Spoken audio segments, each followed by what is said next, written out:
and welcome to Granny Horse Training.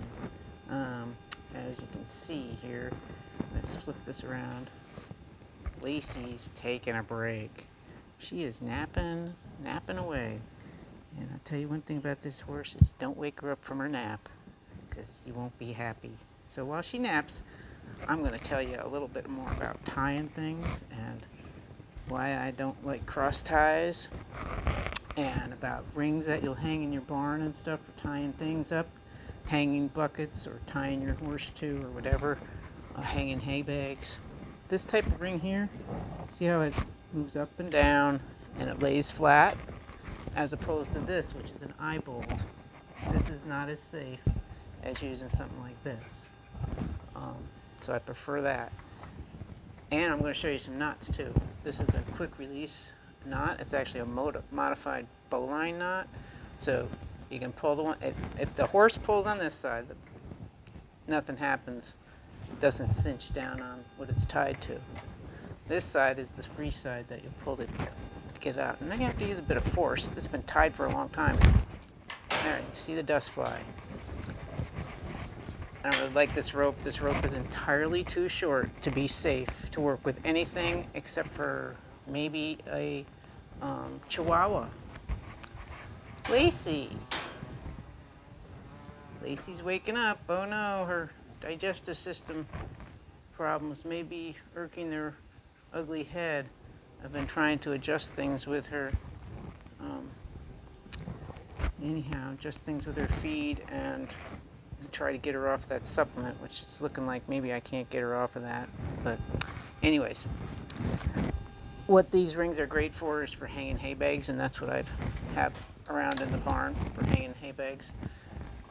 And if you tie your hay bag up at the top and tie in one of these kind of lanyard type clips, then they go onto your ring real easy. You can have your hay bags ready to hang up when it's feed time. So then this is the blocker tie ring I talk about. You buy them in the store. This one's well used. Got a hinge here and a magnet that closes it. So you'll hook this to your, and it comes with an eye bolt. All right, I guess you can use the eye bolt. It comes with it, but it's actually safer to use one of these. So you hang it up with the tongue part here to the back. And then this is our imaginary horse here. Here's our halter hanging here. But you'll put it through like this. You'll open up your tongue. And you'll put, maybe I need to get the camera a little closer.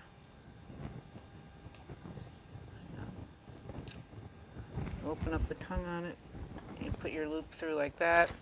You'll thread the tongue through that loop. And then let the magnet catch it. And then pull it tight. Okay. It gives it play on the rope. Now, I'm pulling on the horse side.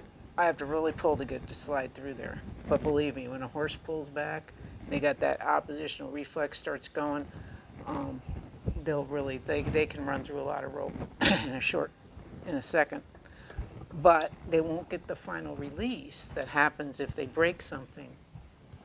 So it gives a live feel to the rope. So that's why I like the blocker tie ring. My other tying method that I would use if I was tying hard and fast. Hard and fast means there's no play in the rope. When they back, if they pull back, they will hit that halter hard behind the pole of their neck, behind the ears, and they'll get that oppositional reflex come in, and they may struggle quite a lot. So here's the horse. Make a loop like this. This is a modified bowline knot. I come around from behind. Now Lacey's up. I go once or twice. I got a lot of rope, so I go 3 times and then pull through here. All right, then you're going to cinch these things up a little bit. Cinch it up.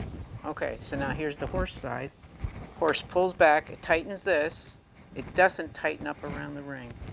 Okay? The horse pulled back. They got no give to that. If they don't know how to stand tied well, they'll pull back and then they might struggle, hurt themselves. This is not to be used on a horse in training unless you've got it tied to something that's rubber. I used to make a knot like this and tie it to a rubber inner tube. a big tire rubber inner tube, very strong, and use that, because then it would have that boingy effect. Um, so now it's cinched down and tight. It's a quick release knot, because when you pull it, it comes undone. And you pull it out, you got your horse free. There's a knot I learned in 4-H, which is not good. And geez, I hate to even tie it. It's just a regular slip knot, really. And it goes like this. I'll show it to you. But don't use it when you're tying your horses up, and I'll show you why. See, it makes like a loop like that, and then you pull this through. Okay? Now here's the, I'm going to pull on the horse side. Cinches right down along to this. Cinches tight.